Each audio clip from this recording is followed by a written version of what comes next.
Angkatan Bersenjata Federasi Rusia melanjutkan operasi militer khusus di Ukraina. Serangan Rusia tak mengendor dan makin agresif. Dalam sehari, menghancurkan 770 aset militer Ukraina dalam sehari. Sebanyak 12 aset dilumpuhkan siang hari dan 48 aset malam hari. Pada siang hari, senjata presisi tinggi menghancurkan 12 aset musuh. Di antaranya, 2 depot persenjataan rudal dan artileri pasukan Ukraina di Velikaya Mihailovka dan Bogatyr, 1 jet tempur MiG-29 Ukraina, 1 helikopter Mi-8 dan 1 kendaraan udara tak berawak Bayraktar TB2 di lapangan terbang Dnepr, kata juru bicara Kementerian Pertahanan Rusia Mayor Jenderal Igor Konasenkov dikutip Tribun Timur, Kamis tanggal 14 April. Operasional taktis dan penerbangan militer menghantam 48 aset militer Ukraina malam hari. Di antaranya 2 pos komando, 1 stasiun radar, 2 posisi peluncur roket ganda, 1 baterai artileri, 6 depot senjata rudal dan artileri serta 48 area konsentrasi senjata dan peralatan militer Ukraina.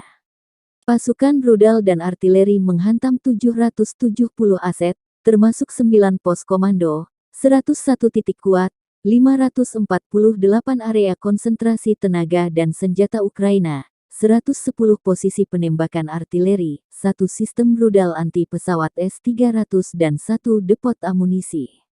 Secara total, 131 pesawat dan 104 helikopter, 245 sistem rudal anti-pesawat S-300, Buk M1, OSA AKM, 448 kendaraan udara tak berawak dihancurkan. Sebanyak 2.179 tank dan kendaraan tempur lapis baja lainnya, 248 sistem peluncuran roket ganda, 944 artileri lapangan dan mortir, serta 2.088 unit kendaraan militer khusus Angkatan Bersenjata Ukraina dihancurkan selama operasi, kata Igor dikutip Tribun Timur. The armed forces of the Russian Federation continue the special military operation in Ukraine. During the day, high-precision weapons destroyed 12 enemy assets, among them 2 depots of missile and artillery armament of the Ukrainian troops in Velikaya Mikhailovka and Bogatyr, 1 Ukrainian MiG-29 fighter jet, 1 Mi-8 helicopter, and 1 Bayraktar TB2 unmanned aerial vehicle at Dnepr airfield. Operational, tactical and army aviation hit 48 military assets of Ukraine, among them 2 command posts, 1 radar station, 2 positions of multiple rocket launchers, 1 artillery battery, 6 depots of missile and artillery weapons, as well as 48 areas of concentration of Ukrainian weapons and military equipment. Missile troops and artillery hit 770 assets, including 9 command posts, 101 strong points, 548 areas of concentration of Ukrainian manpower and weapons, 110 artillery firing positions, 1 S-300 anti-aircraft missile system and 1 ammunition depot.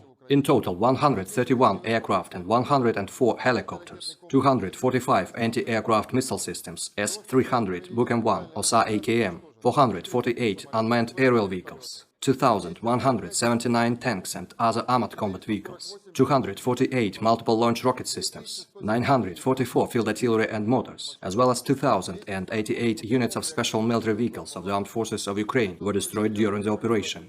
During the operation to liberate Mariupol city, the total number of servicemen of the 36th Marine Brigade who voluntarily surrendered was 1,160, among them 176 officers and 47 servicewomen.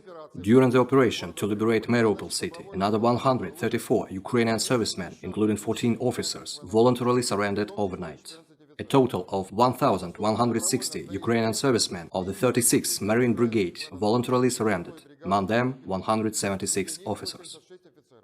Terima kasih sudah nonton, jangan lupa like, subscribe, dan share ya!